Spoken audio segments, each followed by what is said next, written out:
It was a high-stakes showdown between Britain, eager to boost profits by selling more opium, and the Qing dynasty, determined to put an end to the opium trade in China.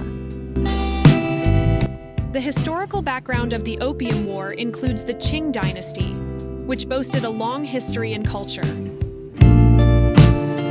The Qing people had a strong sense of pride in their empire as the country of the emperor, with Sinocentrism deeply rooted in their identity. There was a strong perception that the Qing dynasty was the center of power, ruling surrounding countries and spreading civilization. On the other hand, before the Opium Wars, the British Empire had already established itself as a powerful maritime force commanding the world. It had amassed enormous wealth through the Industrial Revolution, possessed a powerful navy, and was actively engaging in colonial management and trade around the globe. At that time, it was an era of imperialism, and attempts by powerful countries to dominate other weak countries militarily, politically, and economically were widespread. The First Opium War was also a case in which the strong Britain pushed the weakening Qing dynasty by force. In spring 1839, the Qing government confiscated and destroyed more than 20,000 chests of British's opium that were warehoused in Guangzhou. The hostility between the two countries increased when some drunken British sailors killed the Chinese in the village. The hostile activities broke out later that year when British warships destroyed the Chinese blockade of the Pearl River estuary at Hong Kong. At that time, the Qing dynasty's warships were sailing ships powered by the wind, so their speed was quite slow. On the other hand, British battleships were equipped with steam engines and were very fast. So, the difference in skills between the two countries was huge. It can be said that it was a battle between college students and elementary school boys. In addition, Britain's personal firearms such as guns and cannons were far more powerful and had a longer shooting range than China's weapons. So it was obviously a one-sided battle. The outcome of the war was a catastrophic defeat for the Qing dynasty, which forced the Qing dynasty to sign a humiliating unequal treaty and cede Hong Kong to the British colonists.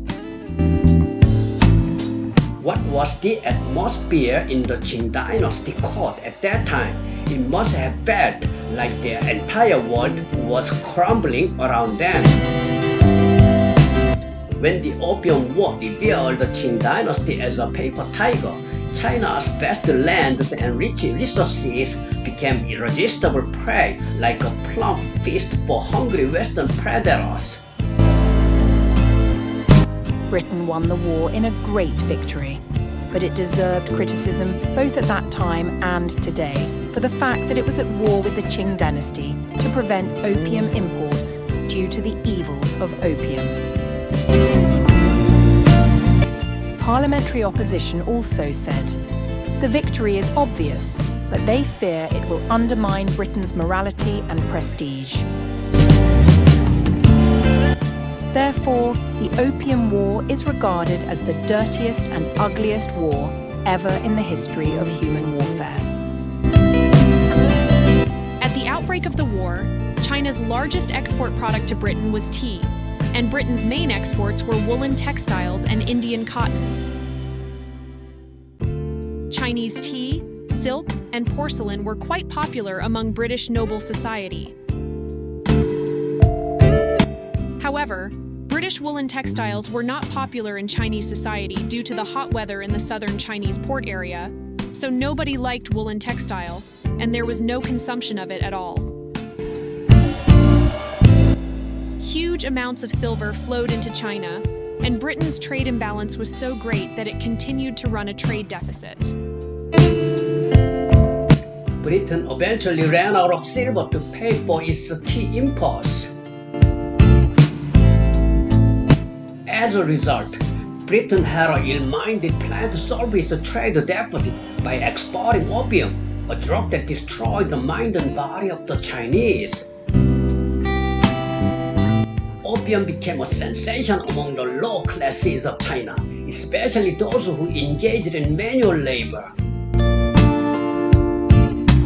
As many Chinese workers, civil servants, and soldiers became addicted to opium, society became dysfunctional and increasingly paralyzed. In response, the Qing dynasty, realizing the seriousness of the situation, confiscated all opium and burned it all. The Qing dynasty cracked down on opium decisively and drove all drug dealers into Hong Kong. Britain, which had been deprived of opium, protested against the Qing dynasty's crackdown on opium and started the First Opium War under the pretext of extending trade ports. The British Empire, having developed a powerful military through the Industrial Revolution, overwhelmed the Qing dynasty's old-fashioned army with modern weapons and organizational prowess, achieving a decisive victory by crushing it. The war ended with a British victory in 1842, and the Treaty of Nanking, which was absolutely unfair to the Qing dynasty, was signed. With the Treaty of Nanking, Britain took over Hong Kong Island and forced the opening of 5 ports: Guangzhou, Xiamen, Fuzhou, Ningbo, and Shanghai. As a result, Hong Kong was formally ceded from China under the Treaty of Nanking. The following year, the British government established the Governor-General with the establishment of Victoria City. Thank you for watching the video revised version of the First Opium War, provided by History and Current Events. I'm Lily, and Sarah, Gina, and Tony have contributed as narrators so far. Thank you.